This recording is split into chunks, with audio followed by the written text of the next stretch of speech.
Hello and welcome back to The Dart Show, the official PDC podcast. Today I'm joined by 2010 World Matchplay runner-up Raymond van Barneveld, and we've got Triple D, Dan Dawson in the building as well. Gents, thank you so much for joining me. World Matchplay, the second biggest tournament on the PDC calendar. Dan, the highlight of your summer, surely? Highlight of everybody's summer, isn't it? Look, it's a magical week and a half in Blackpool. It is very, very different from a lot of the darts tournaments. I know that it's such a packed calendar with so many major events, but this one stands out, and it's not just. It's everything about it. Is the format, the location, the history of it, and as you say, it's the biggest ranking event outside the World Championship. It is one that, if you speak to players, they want it. They want to win everything, of course they do, but this is special. You know, go and talk to Nathan Aspinall after he won it, what he felt about that. He said, just by winning this title, this has elevated me to a new tier of dart player. I don't think good players win the World Matchplay. Great players win the World Matchplay. And there are plenty of great players who've never even won it. That's how hard it is. I'm off. I was about to say, one sitting right next to you there. Yeah, what is it like to play on the Winter Garden stage, Raymond? Because obviously some people prefer it to the world stage. Yeah, everyone looking towards it. You know, it's an amazing venue, fantastic crowd, but it's so hot. and like we spoke before, you know, in winter you can have warmer clothes, but in this you're sweating. You know, I still remember the vision looking at Dennis Smith one day. His sweat was dripping in his eyes, and I'm thinking, poor guy, you know. But what can you do? You know, it's everything sticks on your arms if you want to release your dart. To be honest, I never liked it because it was in summer. Result-wise, a couple of quarterfinals, one final again against Phil. But for me, it was always hard. I always liked it to come back to Blackpool and play there. The venue is one of the best, I think. Yeah, it's an amazing venue. And survival of the fittest, because you have to beat your opponent by 2 legs clear. And so it can go all the way, you know. I think we saw games like 21-19 or something in the past. Anderson Sujovic final. Yeah, so it's a tough tournament, and I like the setup, and of course, like you said before, it's like the second best tournament to win on the PDC calendar. I agree. Well, the draw was conducted last week. We'll put that on screen for the viewers at home. 32 of the darts' best players got 16 top in the world, and the 16 Pro Tour performers as well. Have you got a standout draw there for you, Dan? You know what? It was a weird one. When we did the draw, I was looking. There's not a huge number that really jump off the page and go, that's the obvious one. I think had Wessel Nyman just been a little bit short of being in the top 16, and he was in the other half of the draw as one of the qualifiers, whoever he got. I mean, if he'd been chucked up against one of the Lukes, that would immediately stand out. But I will pick. There's a whole bunch of young Dutch players breaking through at the minute. You see Barneveld making his debut, Kevin Doots going there for the first time. And I think Kevin Doots, Ross Smith is one that could really, really pop. If they both get going, Doots has had this real breakthrough this year, but it's been built on a couple of years of real solid, impressive progress. You've seen him get up on stage at the World Championship and impress, but he's even better now than he was then. Big scorer. His finishing can be excellent as well. I just think he's an exciting player. He's full of confidence. And Ross Smith, we know, is one of the biggest 180s around. That's the one that really stands out to me. And Raymond, we've got 8 Dutch players in it this year. It's quite a large field. Any Dutchmen you're looking forward to seeing in particular? Like Dan's saying, Kevin Doots is really making progress. I played him a couple of weeks before. He beat me 6-4, 7 180s. I was watching him on the Eurotour one day, 10 180s in a 6-5 game against Dirk van Duivenbode. Unbelievable. He's a power hitter, and like Dan says, his finishing is also good at the moment. So we need to look out for him. Dirk is also doing well now. Last weekend, Jermaine Watimina, of course. So he got a massive good feeling about last weekend in Leverkusen. So of course, Wessel Nyman. We've got so many good players, you know. 8, Gian is still there, Michael's still there. So I'm looking forward to it, yeah. I think Wessel coming into this tournament is maybe the form player in the sport. 8 titles on the Pro Tour this year. Yeah. He's had an almost unparalleled year. Yeah. Do you see him getting far? I can certainly see it, yeah. I mean, I think he is a phenomenal talent. And when in the youth system when it was him, Jan and Luke all beating each other up. And Wessel made a point of, and Luke Littler that is, Wessel made a point of beating Luke Littler repeatedly. His record against him was absolutely astonishing. Not as good against Jan, although Luke, so they all beat each other in a little triangle. I can see that happening. I can see, Jan is already up there in the world rankings behind the two Lukes. I can see Wessel getting there because this is not a fluke that this lad is winning and winning and winning. 2 titles on the Euro Tour. 6 titles on the floor all this year. Some people at the back end of last year were questioning, has he got the bottle to go and do it on big stages? And it's built on a couple of defeats where he's mismatched darts, both against Van Gerwen on big TV stages, where he was better than Van Gerwen right until the point where he had to win it. And I don't know about you, Ray, maybe you benefited from it back in the day as well. I think any young player on the up taking on Van Gerwen, that is very, very difficult because of who he is. I think it's even more difficult if you're a young Dutch player because he has such esteem. And I think it was probably similar when people were playing you back in the day. If you were a young player, but particularly a young Dutch player. They looked upon you, like you were like a top two player in the world, of course, like Phil. And I always thought that they missing because it was you or like Phil, and they do it against Michael as well. They do it against Luke Littler now. They do it against so many players. So at the end, you need to stand up. But what I saw about Littler for the last months, he wins his things, but sometimes it's still close. Apart from the World Championship, of course, like GM Van Veen. But he wins his matches sometimes with 1 or 2 legs in between. Even last year. The game against Watimena, when Watimena was leading 7-2, I thought he had him. I really thought Watimena had. He only needed to win 3 or 4 more legs. That was it. So maybe that's also a thing that Jermaine start thinking. I've got him now, and then Littler stand up, and then he won the game and the whole tournament. So with the format of this draw, we've got 16 seeds from the top 16. Are there any seeds you see that might be at threat of an early exit? We often get a few upsets with the World Matchplay, with the quality of players we have in there, if you can call them upsets even, because of the quality on both sides of the draw. But are there any seeds you see that might be coming into this not in the best form or at threat of going out early? I mean, there are a few, because I think there are question marks over a number of the seeds. I think there are question marks over Michael Van Gerwen. You don't know what you're going to get. Like, Michael Van Gerwen has the capability to go to Blackpool and play brilliant darts every single game and win the title. There is absolutely no question about that. Yeah. But Michael Van Gerwen also has the capability of going up there and having a bit of a stinker. And he's got Andrew Gilding, who is an incredibly consistent performer. If Andrew Gilding were to reach the quarterfinals of this year's match play, that is 3 years in a row he has done that. He got, like Watimena, about as close as anybody to beating Littler at the World Match Play last year. He was excellent. Now, if you reach 3 quarterfinals in a row at the match play, Gary Anderson's never gone back-to-back in quarterfinals of the match play. He's played a lot of them. He's won the thing. But he is a very, very difficult player to beat, Andrew Gilding. He's beaten Van Gerwen on the big stage quite recently on the Euro Tour. Obviously, famously beat him in that UK Open final.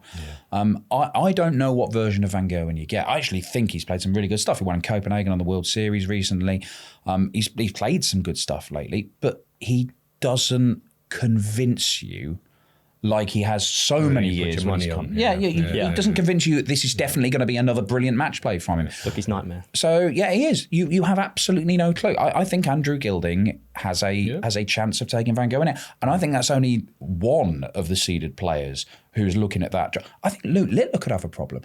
If the theory is that you want to get Littler early, because particularly at the match play where it's leg play and it's not set play, which can sort of cover up for a few sort of dull patches or anything.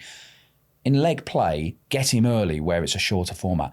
Nico Springer, we have seen numerous times when he goes up against a big name player, he's arguably better than if he takes on a smaller name player. He seems to relish being the underdog, and when he gets going, he is terrifying. It would not surprise me if you saw a whole load of shocks or supposed shocks in the first round of this tournament. But I think they're so difficult to call. Yeah, you see James Wade, Jermaine Watimena. Wade wasn't playing that well. Watimena is. So that could be an upset. Ratashki. Yeah, just won a Euro Tour, and Van Veen probably isn't playing his best stuff at the minute. Just beat Jan Van Veen as well. Yeah, exactly. At Euro Tour, just in Leverkusen. Yeah, so, if you look, Van Darvenbode, Adobe, Cullen, Espinal, they can all do it. Even Niels Sonneveld can beat Stephen Bunting, If he, Josh Rock, Lute Woodhouse is in a fantastic form lately. He's having the year of his life, Won I a think. Euro Tour, won a Pro Tour and a final last week. Yeah, I mean, he's so far also, clear in the qualifiers list of how much money they've won on that Pro Tour list. I mean, he's some way behind Nyman, but he's into the secret places. Yeah, But who isn't? Nyman's a different story, but Woodhouse being the top performing player from the Pro Tour qualifiers. He's broken new ground winning that first title as well, the Euro Tour. Yeah. He's had a good year. Swapping his shafts, I think, to more like the plastic ones. Okay. Yeah. Did well for him. Good choice. Yeah, and he believes he's good enough to be playing these players and beating them, and he's convinced himself. I really do think there's a lot of tricky ties to call, and you could see a lot of seeded players failing to get past the first round or two this year. I'm sure there'll be many memorable matches to come for this tournament. We're going to go back through history now. We're going to look at some memorable moments through the World Match Play. We're going to get Dan and Raymond. We're going to get you both to guess these iconic commentary lines from the Winter Gardens. Right, we've got 5 clips for you both, gentlemen, from some very iconic moments. They get a little bit less iconic as they go, but I think they're all iconic moments. Right, okay. And we're going to see if you can, let us know what they are. And you guys at home can play along as well. So, here's the first one. Treble 19 football, but the ball looks like it's covered. Can he possibly squeeze in there? He's covered the dot. He's moved right over the stage seat. Annie Oakley. Yeah. Couldn't hit this with the best right ball. Who? I love that. I mean, it is good, isn't it? He's delivering his Annie Oakley line, and Phil rather unobligingly has hit the winning double before he's even got to the end of it. Yeah, the 1-3-2. Did you know the moment, Raymond? Was that the final double? Yeah, yes. That was the 1-3-2 checkout. Yeah. Phil, when he's had to go all the way over to the right hand. I can't remember what year it was, though. What year was that? Have a guess. Oh, Have a stab. What year was that? Phil Taylor. 19 maybe? 2019 maybe? No. It's way beyond that. Oh, way back. before. Way before. Against who was in the final then? Against Wade. Oh, okay. That's way before, yeah. 2000 and... Must be 9? 2009? 8. Yeah. 1 year off, but we'll give you it. Yeah, 2008 against Wade in the final, the winning shot. It was the start of his 38-game unbeaten run. It was the first World Match Play that Taylor won before going on his mad streak in Blackpool. 16 times though. Wow. He won it, huh? So the trophy's named after. He did quite well in it, didn't he? He did quite well. Yeah, he did like it. And a do couple quite of well. finals, I think. Yeah?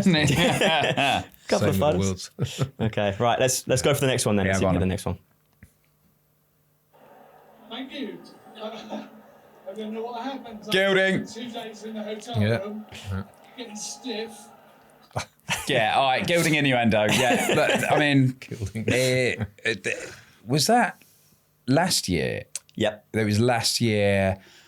And what had he done? Would that have been the second round when he goes through to the quarterfinals? Correct. To set up his meeting with Littler. Yep.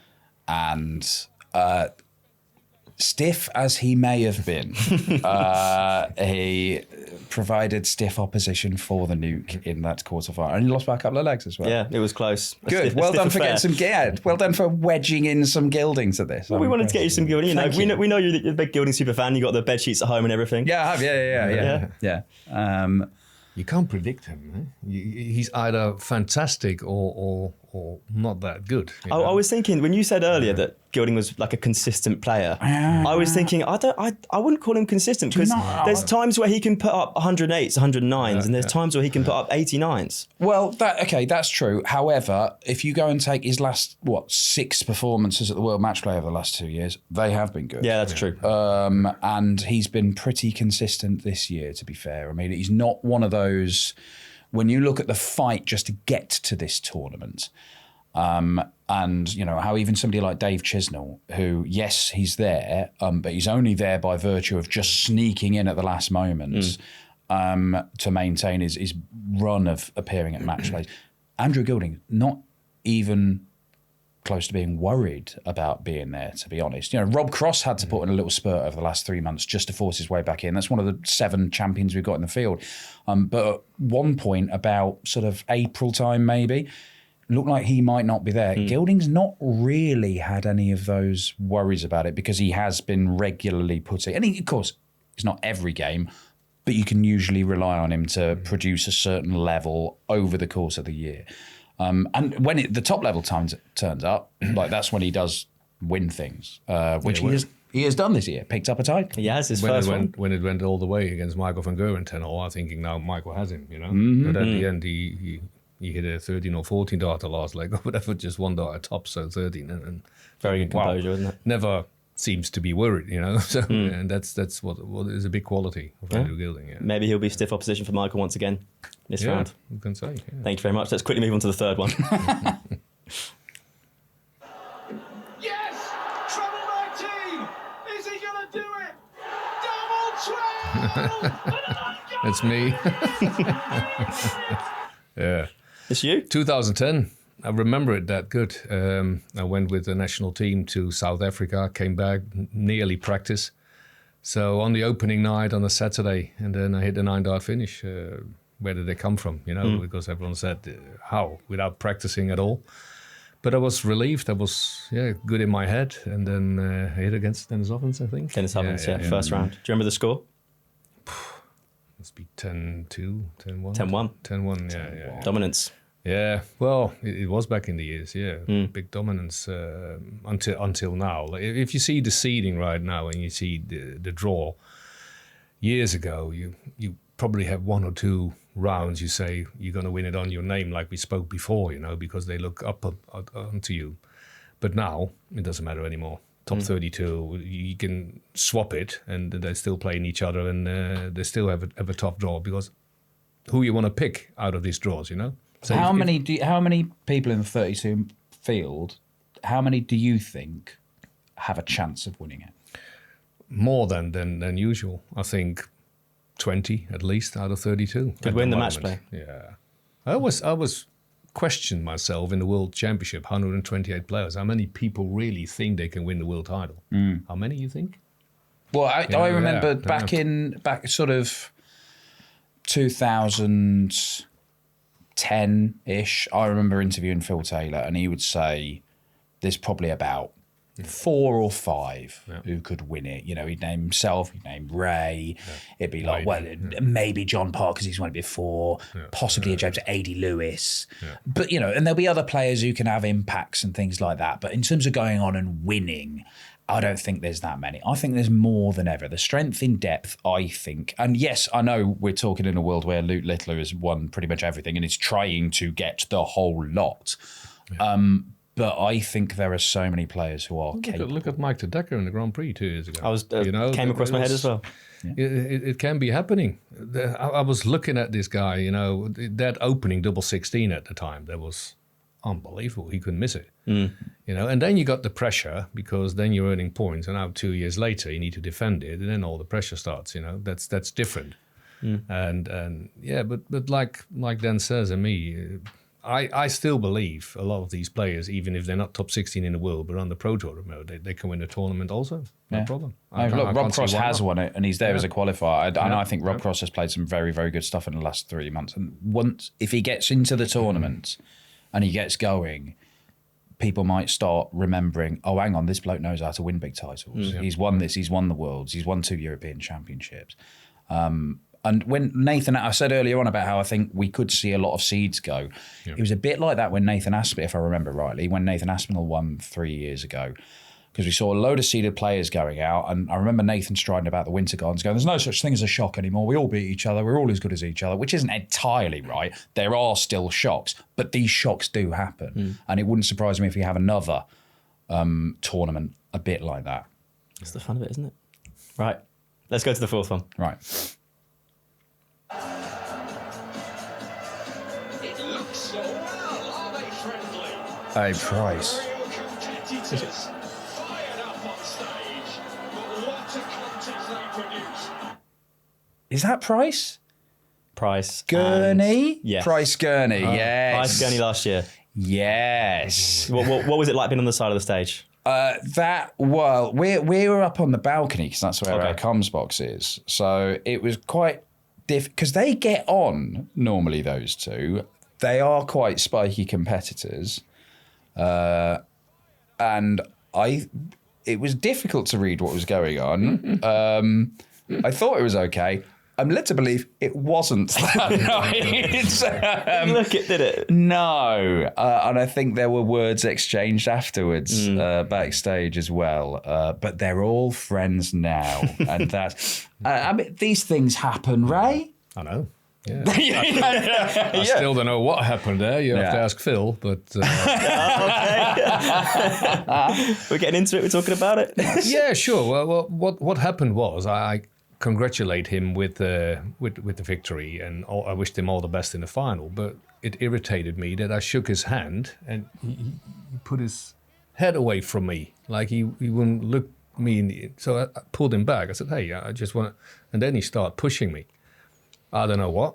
I don't know why. I still don't know. So I can't give an answer on that question. But it looked not good. You know, I think even David Beckham said in a newspaper one day, "I'm not Phil Taylor fan anymore." So no one knew why it was like that. I don't know. I just pulled him back a bit. Yeah, for look in my face. You know, I want to congratulate you. That's it.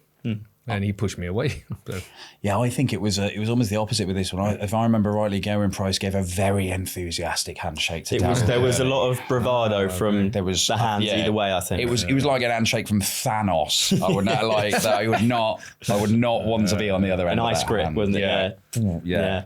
There was Daryl Gurney missing out this year for the first time since 2015 as well. £750 was the only difference between him and Dave Chisnell making it. Yeah, and that's one win. It's one win in 12 months. And you think about the number of games where he'd have missed match darts. He was thrown away a lead. He lost back-to-back games in the Pro Tour just a few days, on the final days of the cut-off. One of them he missed match darts. The other one he lost very tightly. He'd missed darts to win legs prior to it. 6-4 to Rasmus, wasn't it, I think? 6-4 to Rasmus, 6-5 as well in the other game. And look, they're the margins. It's over a whole year. And obviously the ones that happen right before the cutoff feel more important. It's worth exactly the same as something that happened in 11 and a half months before.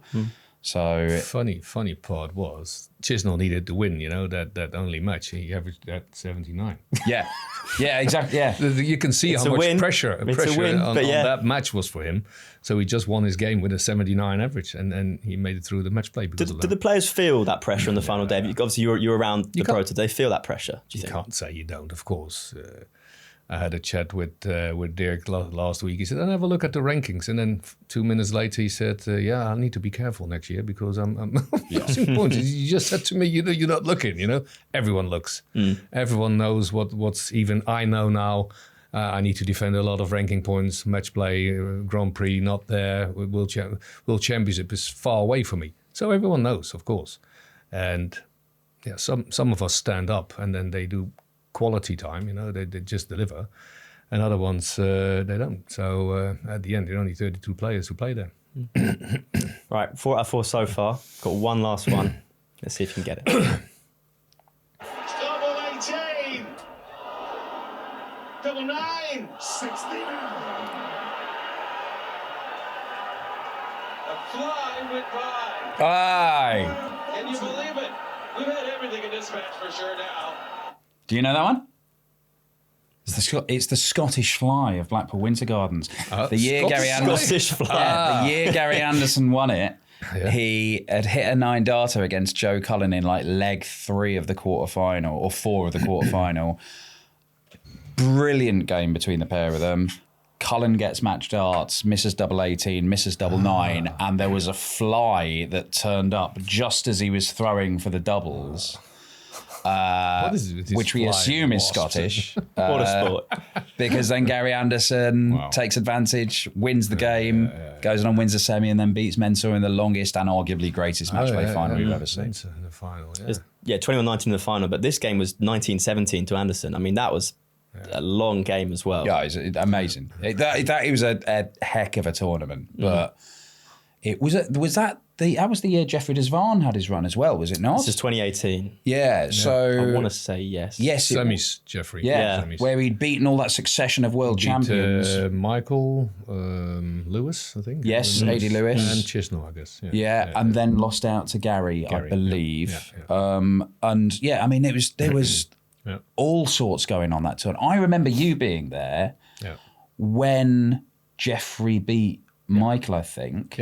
Yeah, I was there. Yeah. And did he go? Was it a 90 checkout and won 18-2 doubles? And I'm sure you were like, I told him how to do that. He was up at his top at the moment. Yeah, but we saw many strange games. Remember the Hamilton Whitlock game? Oh yes, There was something like 15-9 on or something, and Hamilton still beat him. Yeah. One day I was 8 legs ahead. I lost 8 legs on the spin against Wayne Mardle, me. I was, I think, 12-5 up or something, and then got beat at the end, 18-16. So the match play is also, weird for his strange matches. Like people Rob Cross, come back. Darrell Gurney. Yeah, same. Rob Cross, Darrell Gurney. Arguably the greatest comeback of them all at the match play.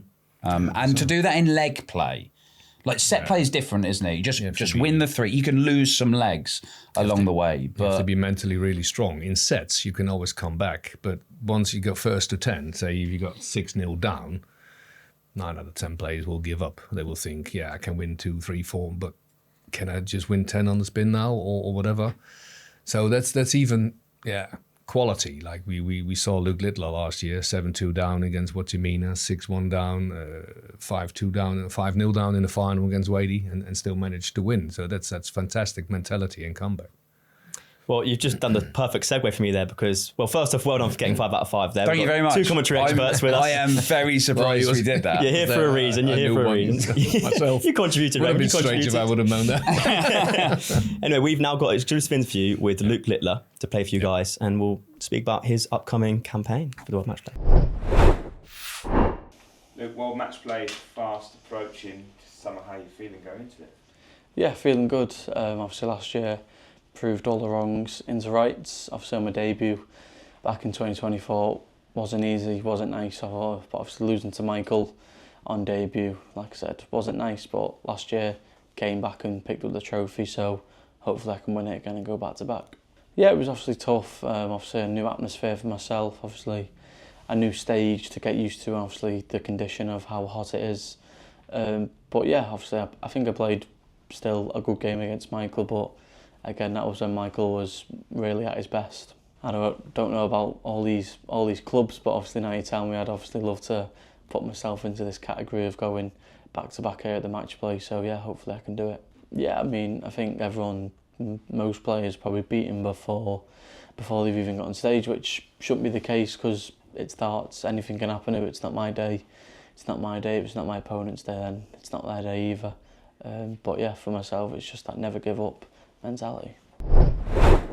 Well, we just heard from Luke Littler there, obviously coming into the defence of the World Matchplay, which only 3 players have done before. Is he just going to win it again, Dan? Do you think he's just going to stroll to it? I'll be honest. I did like his thing, proving all the doubters wrong, as if there were any doubters anyway. He just managed to lose against Van Gogh on his debut at the match play. He'd already won loads by the time he came back here last year. However, prior to the draw, I'll be honest, I didn't think he was playing the best darts in the world. I think Luke Humphries has been playing better darts than him. I know that the Premier League final went the way of Littler rather than Humphries, but it was very, very tight. You even look at the basic averages. Humphries, I think, has been going about 102, 103 level lately. Littler's just below 100, which is still obviously a world-class level. But I've just felt that Luke Humphries has looked more convincing in recent weeks. I think the draw has kind of made it a lot harder for Humphries than it has Littler. I know I said earlier on, Nico Springer could be a stumbling block for him in the first round. I think it's likely to be Nathan Aspinall in the second round, Joe Cullen up against Nathan, but Nathan can beat him. He's suddenly got his dartitis issues back. Something isn't stopping him playing world-class darts, but he is an annoyance. I think he will have helped iron things out by the time he gets to Blackpool next week. But when you look at his draw, I think it is a more favourable one than the one that Humphries has got. I think the quarter that Humphries is in is pretty disgusting, really, for a number 2 seed. So I think he will have a harder time of it. So I actually think that my opinion is it's at least levelled out. I think maybe I favour Littler over Humphries because of the draw. But of course he can win it. I mean, if he does what he did last year, then he's got a brilliant chance of doing it, because the guy kept giving head starts away to his opponents and still turning things around, because he was averaging about 104, 105 the entire event, which is utterly, utterly mad. Being around the players, Raymond, obviously Littler had those amazing comebacks last year, which he spoke about, and he said himself that it's almost like most players that play him are already beaten. Do you and other players feel that when you play him? Oh, he's such a power hitter. You know, if you look at him, you sit at home on the couch, you're thinking 180, 140, so easy. And then he goes for the strangest finishes in the last start on double 15. Who does that, you know?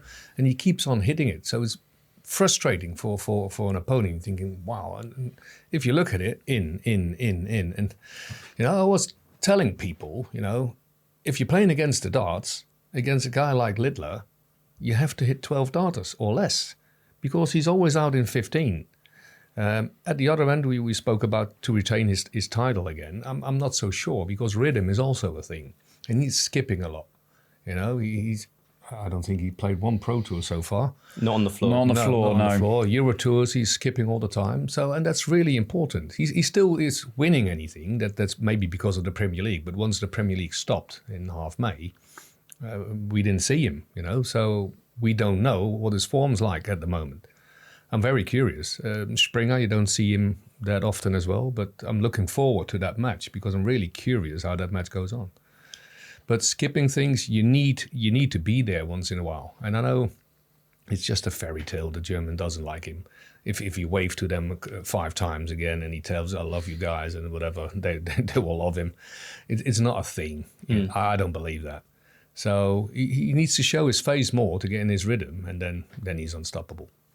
I think one of the most daunting things about Littler is his format in long matches. I think in matches that have gone 20 legs or longer, he's won 30 out of 31 since his first Damon World Heta, Championship. the one who's beaten him? Luke Humphries. Oh, Luke Humphries, of course, in the final. But yeah. 20 legs or longer. I think the format was, but the game didn't go that long. Yeah. Still, that's an incredible record. And as the match play goes on, it's like you said earlier, you kind of want to take him out early, because he just seems to keep motoring on those long games. Yeah, so if you get him in the final, then in first to 18, you've got to beat him 18-1. 18-1. Yeah, okay, right. Yeah. Okay. Already iron it out.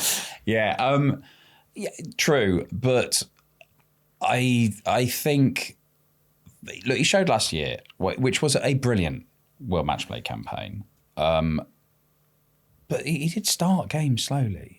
He did, like Jermaine Watamena had chances. Yeah. Josh Rock was amazing in that game. He just couldn't keep it going for long enough. 6-1 up. Yeah, James Wade wasn't a million miles away in the final, but there's lots. Andrew Gilding really did, he was steadfast. And yes, all right, the 12 darters, the 4 visit legs, they're the difference makers, and Humphries and Littler produce more of them than anybody else. That's why they do, although Wessel Nyman is a few.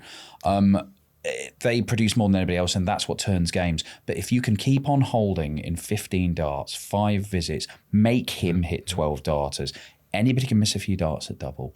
And if he has one of those nights where tops and tens aren't working for him quite as well as he normally expects them to, that's when you get your chance. Yes, all right, Phil Taylor won this 16 times. He didn't win it every time. Van Gerwen has won this a bunch of times, but there are those nights where Jeffrey Desvan did for him when nobody thought that was going to happen. Yeah. You do get surprises, you do get shocks. I think the draw has helped him, but I would be fascinated if we get one of those Nico Springer nights like he's had on the European Tour. And it wasn't just one in Budapest where he just carved through the field. He'd already made a final by that point. He's put in some big numbers. And the guys who, I always mention Max Hopp, Max Hopp was practicing with him at the start of last year and was convinced at that point this bloke is going to take German darts to the next level. And he does silly things. If we get one of those nights from Springer, it could be a huge shock at the very start of the tournament. Also a power hitter, Springer. Yeah, exactly. Exactly. He can score. And I tell you what a game it's going to be to watch if they do get going, because they are both quick. They are just going to flow through that game. Be a nightmare in the commentator's box, that one would be, wouldn't it? Yeah, it'd be fun. Yeah. Just make noises. Well, Well, there were some noises made when Littler hit his 9-darter last year. Rock, the only other player in PDC history to get a 180 average in a leg. Lost it. Yeah, sympathies with Manfred Bilderl from the German Super League, who also left on a potential 9-darter but never got a go at it. Apologies to the German Super League. Thank you very much. Ray, I wanted to ask you on 9-darters, because you've hit 5 9-darters in your career and you've won every match that you hit one in. Yeah. For some players, it seems to be the opposite effect, where if you hit a 9-darter, you lose, the adrenaline takes over. I think of Jan van Veen in the European Tour final earlier this year. Yeah. 2 players at the Worlds that hit it a couple of years back, both lost their matches. What's the relationship with hitting a 9-darter and winning? How does it work? Remember my one against Jelle Klaassen, because I didn't celebrate at all. Everyone says, arrogant guy, why you didn't celebrate? I never beat Jelle Klaassen on a TV match before. I lost the final at Lakeside. I got beat up in the first round of the Bavaria World Darts Trophy in Holland. So I was more focused to win. And I see a 9-dart leg. It's perfect. It's nice. Back in the years, you got good money for it or special prize. But now you got nothing. So I just you get a badge. You get a badge. Yeah. Thank you. Pin. Really esteemed little pin. Yeah. So I see it just as a leg of 5 or 1. If you hit a 15-dart or a 9-dart, the 9-dart is perfect, of course. But you have to move on. So I was more focused on the win. So a couple of weeks ago, I spoke Christian Kist about his 9-darter. And when he went back, he hit the 9-darter. When he went back in the break, someone told him he got 60 grand. Yeah, he didn't know before the game, did he? He didn't know. Yeah, he didn't know, did he? He didn't know, and that cost him the match. So yeah, what a story that is, So because this guy doesn't win much prize money, so 60 grand for him is like a massive cash in, And then he lost his focus. So I played Adrian Lewis one day, and he hit the 9-darter in the last leg of the first set. So we were both walking off stage, and I talked to myself, this was just his set. Keep your own sets, and 15-darter or 9-darter, it doesn't matter. He won his set. Keep moving forward. Keep focusing on your own set, and I beat him in the match. Yeah. So putting 2 and 2 together, do you think Littler has the same attitude that you had, where a 9 is another leg? I mean, when he hit it against Rock, he just gave the shoulder shrug, didn't he? Yeah. As if it was nothing. Yeah. I think you get 9. Look, they are just one leg, and they can come out of the blue. Yes, sometimes. I mean, that game with Littler and Rock, I mean, you were watching it and going, you could get a perfect leg at any moment here. They're both playing unbelievably. But also, you do get them come out of absolutely nowhere. I remember you hit one against Brendan Dolan at Ali Pali. Yeah. Not a great game, if we're honest, was it? Out of nowhere. The commentator said, where this is coming from, So it wasn't there. But the same Josh Rock in the Premier League this year. Yeah. He's not winning games, and then suddenly in that match, a 9-darter out of nowhere. It's just hitting form for a minute. That's all it is. And so, I think Littler does. He's hit loads as well. And also, if he does go and hit one of the match play, he's done it before. It's not going to upset his rhythm. I mean, maybe the best thing that could possibly happen for Luke Littler is Nico Springer hits a 9-dart in the very first leg, and then we'll see how Nico Springer reacts to that. Whether he shrugs his shoulders or marches on with it. He's got big shoulders. Big shoulders. Shrug. Yeah. It was a thing at the World Championship a couple of years ago that many players hit it, like Kyle Anderson, and they lost their matches. So all the players who hit it, they didn't win. So at the end, you have to look back. I remember Adrian Lewis' interview. He was getting interviewed after I beat him when he hit the 9-darter, and he was gutted, of course, because he lost. He said, yeah, but what about your 9-darter? Yeah, it's nice to have a 9-darter, but I want to win the game. I'd rather miss the 9-darter and win the match. At the end, it is like that. You want to move forward. You want to win trophies. I think the main focus Luke will have coming into this, as is the main focus of many darts people looking inside, is the clean sweep is on. Yeah. He's won every Premier Trophy so far.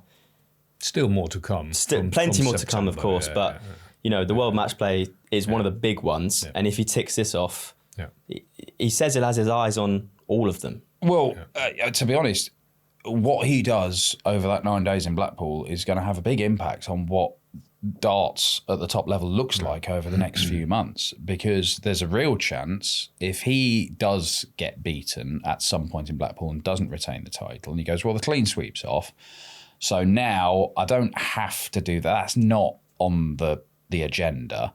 What does the rest of my year look like? And it wouldn't surprise me if he just sacks off the Pro Tours or the floor events altogether. He's already won a Euro Tour, and so that's going to get him to the European Championship. That is one he wants to tick off his list. He hasn't won it yet, but he's not going to be holding all the titles at once unless he goes and wins the ones he's won already again in time for the match play to come around. But the Players' Championship finals, he might just go, look, he's at the moment, because there's so much money, all the extra money coming into it, even with a field of 64, I don't think winning 2 of them would be sufficient. I don't know what the cutoff's going to be, but if he goes and wins 1, that's not going to get him in there. He's going to have to turn up to a bunch of them, and he's going to have to do well. Even last year, there were, a couple of the Premier League, but Humphreys and Littler. It was getting towards the back end of the year where you're thinking, you're leaving this late and you're going to have to be good. Now, they were good enough in the end to do it. But we've seen players like Nathan Aspinall leave it late and not get there before. It's not easy, and I'm interested to see. I mean, look, I want to see Luke Littler playing Pro Tour events. I love seeing Luke Littler play darts. They do have to manage their schedule, but what happens in Blackpool is going to have a big impact on what darts looks like over the next few months. So I would think there might be a few players who are thinking, just go and knock him out the match play, and then I don't have to worry about him in Wigan and Leicester and Rosmalen or wherever. Do you think the PDC can change the rules? I don't think they'll change them for this year, but I think they may have to look at things if some of the top boys. If you look at the Pro Tours, a lot of players skipping because of World Series, Premier Leagues, and it's a huge effect, on the Euro Tours as well. Littler's not there, sometimes Humphreys not there, sometimes Michael, Göring Price pull out a lot of times. I don't think it's good for the sport, but in all honesty, I'm thinking, what's wrong with earning 35 grand for 2 days of playing darts, right? Because they're in the top 16. They play on a Saturday and then a Sunday. It's the prize money is fantastic, and they all pull out.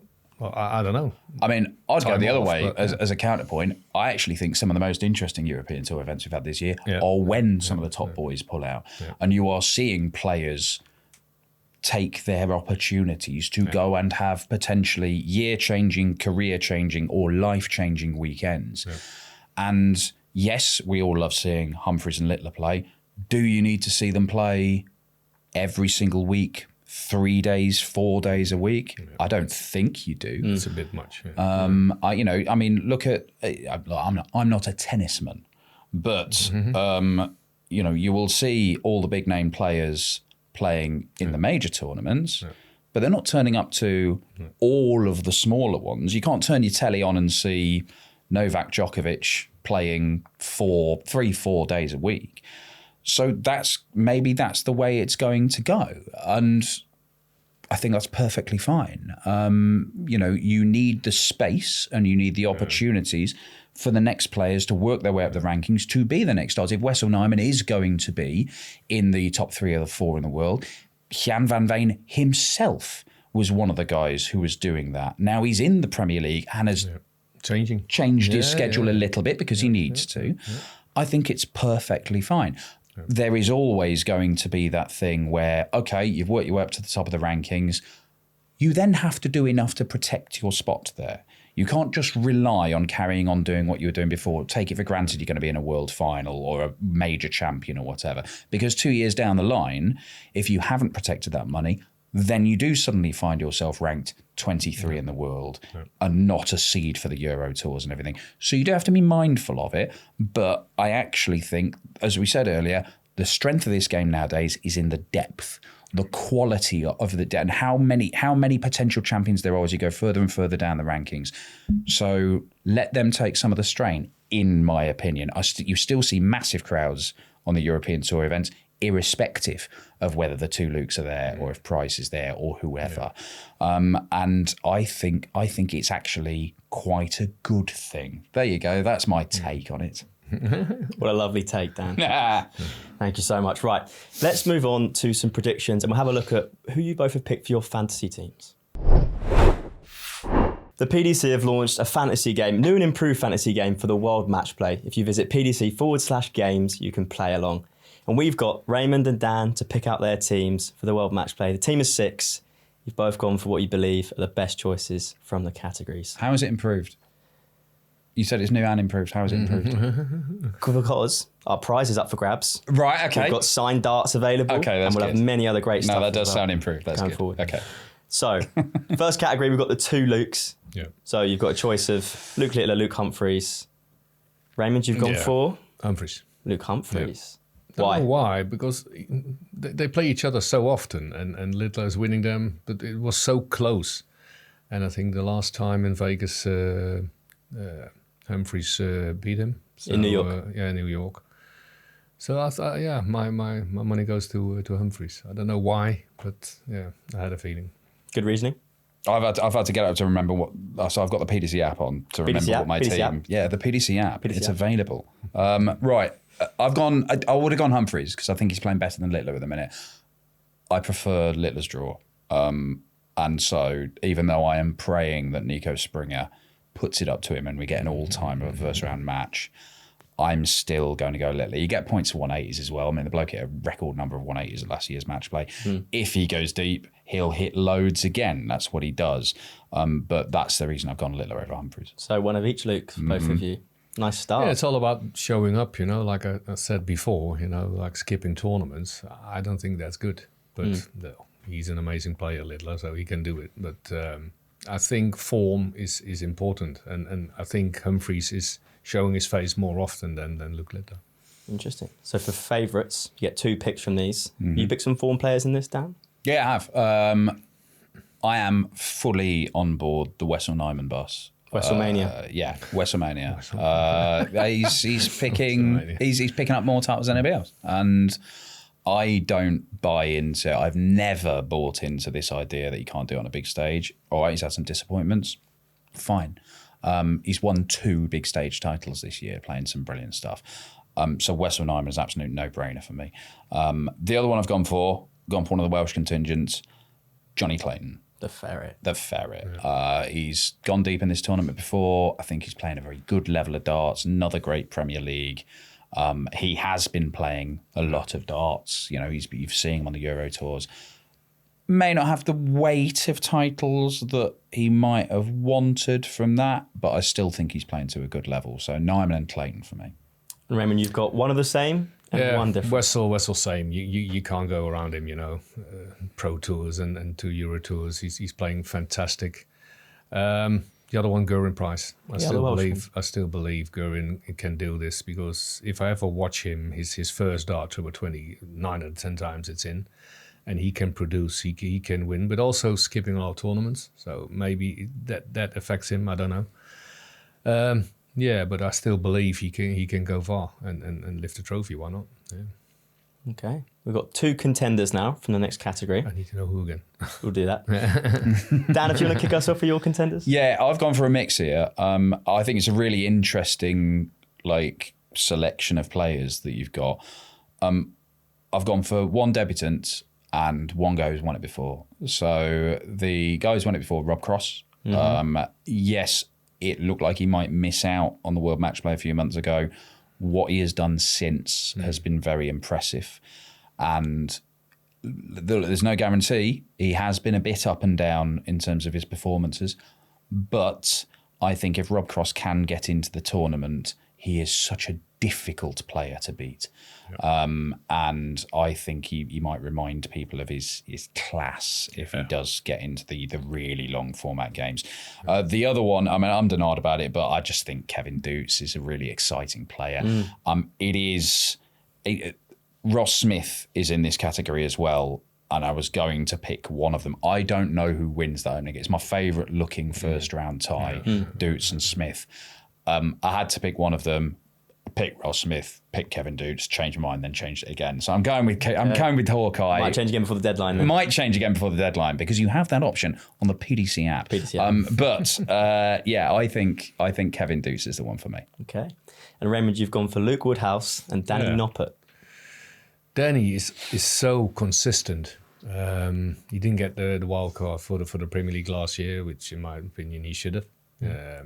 So quality results on the last majors in last year. So he's still there every time. He's solid. Of course, not his best year maybe so far, but I still believe that he can come far. He won a UK Open one day, a couple of years before, so he know how to do it. And the other one was Woodhouse, also in great form. Lost to the final last week on the Pro Tour. He won a Euro Tour and a Pro Tour a couple of weeks before. So changed his setup a bit with the new plastic shafts and flights, and he's doing fantastic. He's playing really well, so why not? Josh Rock in the opening round, not the easiest draw, but one he could get through. There are no easy draws. If you top 16 and I give you a paper and you said, okay, out of these 16, who will you pick? What is an easy draw at the moment? There isn't. They're all quality, right? So anyone can beat each other up. So I don't see a problem in that. Of course. And for our final category, we've got the outsiders, if there are any at the World Matchplay. Dan, you've gone for Gilding. Do you want an explanation? Yeah, I'd like a really long explanation, please. Really long explanation. Yeah, okay. Back-to-back quarterfinals, looking to make it 3 in a row. He has a majesty and an aura that are unmatched in the world of professional sport. Thumbs up from Dan Dawson there. 2. Two of them. Double gilding. Wow, okay. That's some praise. And Raymond, you've gone for Jermaine Watamina as your outsider. Yeah, I think he's a power hitter. He's a good scorer. Recently, final in the Euro Tour in Leverkusen, got beat by Ratashki.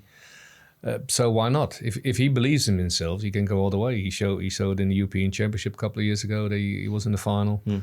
So he knows what it's like to be in a major final.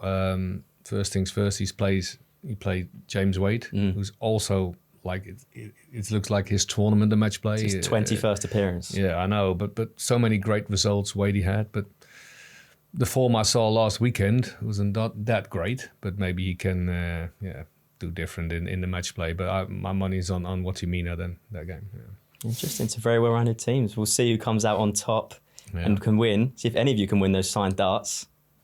Ooh. Maybe gilding might help you there, Dan. Maybe Maybe they sign gilding darts. Maybe we can upgrade your gilding bed sheets to sign gilding bed sheets. Sign gilding bed sheets. Sign gilding bed sheets. Wow. Don't overstimulate. If you win it, we'll see what we can do for you. Okay, thanks, we'll see what we can do for you. Thank you. Thanks for your teams. Right, let's get into, we'll put them on screen now as well. Yeah. Let's get into some predictions, just some final quick fire predictions for the World Match Play. Who's winning it? Raymond, who's winning it? Humphries. Dan? I think... am I going to go completely rogue? When do you do that? Right, because you've said Humphries. Like, my natural inclination is to say Littler. I like his draw, right? And that is the most boring couple of suggestions that you could ever have. So I think we are going to have something... Nathan Aspinall. Nathan Aspinall is going to win it. See, I had hot take as one of these questions, but that might be your hot take already. I nearly said Nyman. I nearly said Nyman. Okay. I think that's less of a hot take, maybe. Do you think? I think. You think? I think Nyman coming into it might be more favoured than Aspinall. He might be, but then Nathan Aspinall is in that same little bit of the draw as Littler. Now, whether Springer was to take out Littler in the first game, Nathan would still get him before he gets to a longer format. Nathan has already won a Euro Tour this year, having won 3 last year. He was number 1 on Europe last year.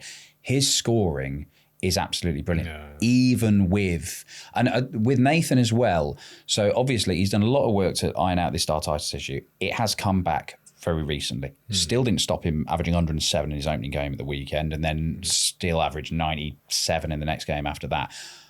But he's sort of taken his foot off the gas. He'd stopped doing a lot of the work with the sports psychologists and the various people that he'd been working with because he's very busy doing lots of exhibitions, and he thought he'd got a handle on it. He'll be working doubly hard in the next few days, back speaking to those guys. I think he irons it out. And even if he hasn't ironed it out, he's built it into his game where he can still start and restart and you still find that first start in the treble 20 first time. And then everything gets easier. He scores massively. He's won this title before. I think Nathan Aspinall, what he has done over the last couple of years in rebuilding his game when he thought everything was over, is absolutely astonishing. And I think he could have a very big match play. Nice. Which seed is crashing out early? I think Wade. Yes, of course. Yeah. Of course. Against what you mean? Yeah. Big take. Yeah. I mean, I think based on your fantasy picks, I think Wade could have a problem. I think Josh Rock will have a very tough game against Luke Woodhouse. He's done a lot of work lately. He's shifted a couple of stone. I think that is going to help him playing in the boiling conditions in the match play. He seemed to deal with it pretty well in Leverkusen, which was similarly boiling. I think there are. I'm not 100% convinced on Jan van Veen's form. It's very, very up and down. Although I would love to see him and Nyman go head to head in round last 2. 16 Yeah, times, that would be a really, really interesting game.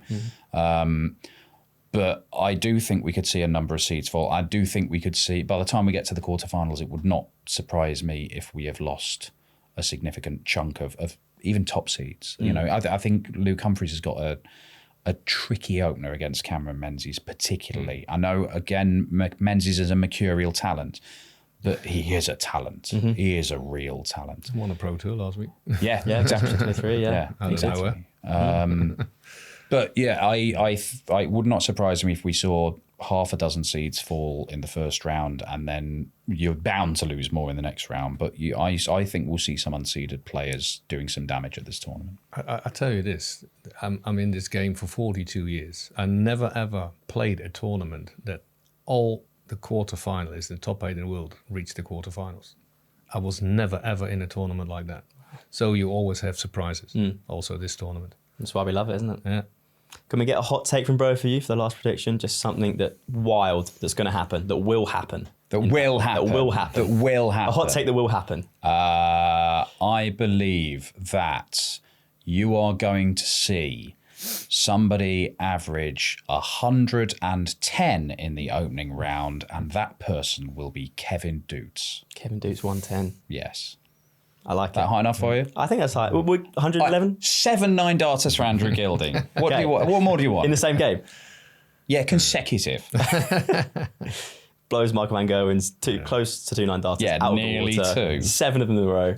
Lovely. Yeah. Raymond, anything more realistic from you? More flies on stage. More flies. More flies on stage. Scottish flies, Yeah. Dutch flies. The Scottish again, will they be different places maybe? Yeah, why not? I can't see why not Gary Anderson can't win it. You know, we didn't speak about him this whole interview, this whole podcast, but I can't see why not. Yeah, he's still quality. Made it to the semi-finals in the Worlds. Amazing player. So I can't see why not. But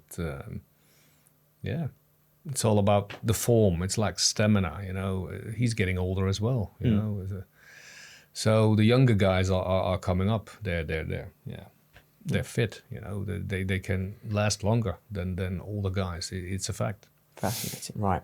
We'll close out shortly with a section on the Women's World Matchplay. We've got the 5th instalment of the Women's World Matchplay coming up. Yep. Lisa Ashton, the defending champion, but I think a lot of the talk about it coming into it is Bo Greaves looking for a record-extending 3rd title on the back of 114 games unbeaten on the Women's Series. It's serious. You said before we came on, Raymond, that she is, what was the word you said? It was... Yeah, from a different planet. You know, Yeah. I will suggest the Phil Taylor of darts, you know, in women's darts. I saw many women playing also at the BDO. We had our Frances Hunselaar, we had a Trina Gullivers, you know, we had Lisa, we had Fallon, but she is different. And now she has a tour card. She qualified for 2 Euro Tours now, Prague, and I think it was, where was it? It was next to Budapest. So she has to beat a lot of good playing guys, you know, and Tom Bissell, and she just beats them. 6 or 7 games on the spin she won there, And that's just in a guy. She won a Pro Tour, and I can't see why not she can't win a Euro Tour next. So in the women's darts, she's just the queen of darts. Of course, she's almost I don't think she's beaten for months. So what can you do against it? Yeah, be better, but how? She's so quality in finishing, and if I stand behind her, I like her throw. It's just darts going in like that, and so consistent, hard to beat. And despite that, Lisa Ashton won the Women's World Matchplay last year, her first title there, and we've got another former champion in Fallon Sherrick in the field. Do you see any of those two challenging Bo? I mean, Fallon probably should have won it last year, shouldn't she? Missed all those darts to beat Lisa. However, I think Lisa's played some really good stuff this year. I do think it's a really interesting sort of lineup. Dita playing there for the first time, Vicky Purham's there. Rhiannon O'Sullivan's always dangerous, but there's no arguing about it. Bo Greaves is, and with a slightly extended format as well, which should play into her hands. Yeah. She is the best player. She's one of the best players in the world, full stop. In fact, I think that Bo Greaves is one of a very, very small number of players that you could put in the overall match play field and it would improve it. I think she is one of the best 32 players in the world, full stop. And I think she will get to the match play. I think she's going to break even more records and do loads of things for the first time. But I do think it's going to be very difficult to stop her winning this year's Women's World Matchplay. She's the second best performing tour card holder, new tour card holder in 2026 behind Krista Reyes. Krista Reyes. Krista's I mean, she's really come onto the tour like it's nothing, hasn't she? Yeah. You don't want to draw her, so I don't know. It's possible in the future. Can she really attempt in the men's as well in the future? Yeah. If she qualifies. Yeah, well, it's not a men's world match play. It's an open world match she play. can play the women and the men then. Yeah. Yeah. Right. Well, I think if you enter the top 64 of the world rankings, you can't play in secondary tours. So she wouldn't able to. Would the Women's World Matchplay count as that though? But the women's series might, which is how you qualify for That is true. Yes. That is true. That. Oh, a point of order. No, so she can't, if you're in the top 64, she can't play women's series. Yeah. But she'd automatically be entered in the Women's World Matchplay. There you go. There we go. That's it. Joshua Gorton from production there. There we go. Chiming in. So she could play in both. So she can. So I know a lot of the guys out, and they don't want to draw Bo Greaves. I played her twice, and not even bad, but she still beat me twice. And I'm like a 5 times world champion, so I know how hard it is to beat her. So you try to avoid drawing her. To avoid. Well, the draw's already made. She has Kirsi Vinakainen in the first round. Yeah, and Kirsi's a very good player, but Bo Greaves is better. Bo Greaves is the best player. And Bo Greaves is probably the most talented female dart player we've ever seen. And the only question is how much is she going to go on and win? Just the beginning, maybe. That's the scary thought. Absolutely. Absolutely terrifying. And I expect her to be in the World Matchplay Open division next year. I think she is one of the best 32 players in the world. Let's see. We've got a year to see. 12 months. I'll put a reminder on my phone. We'll let you know next year, Dan, when we do it. Yeah, I'll put her in the fantasy team. Brilliant. Well, the Women's World Matchplay will be on Sunday afternoon, and the overall World Matchplay will start July 18th to 26th. Dan, Raymond, thank you so much for joining us today. My pleasure. Any final words? 2 words? 3 words? 2 words. 2 words. I think I know what That's yours one would be. word. It's going to be very hot up there. Yeah. Wow. So what can you do to prepare to be so hot on stage? You used to practice and you used to turn the heating up in your house, didn't you? Yeah. You used to blast all the heating and turn the music up really loud to try and recreate Blackpool Winter Gardens in your practice. Really? You need to. It's quite Mikel Arteta get the Liverpool anthem out. Yeah. Kind of But it never works. Yeah, maybe not. Yeah, it just really rinsed your heating bill. I think wearing black shirts on stage because it's adopting the heat, right? So maybe sometimes you have to wear a different shirt, like a white shirt or something, because it's tinfoil. Reflect it. Maybe, yeah. We have to think about these things because I still, in my mind, I still pour that Dennis Smith back with his sweaty face. Oh my God! Is this why you've got James Wade to go out in the first round because he wears a black shirt? Well, maybe not. James did always well there. And if you look back to Phil Taylor, he never dropped sweat ever on stage. I don't know what he did, but I never saw one single bit of sweat on his forehead. Never, ever. Well, I think we leave it there with the sweat of darts players for this podcast. Thank you for joining us. Cheers. Take care.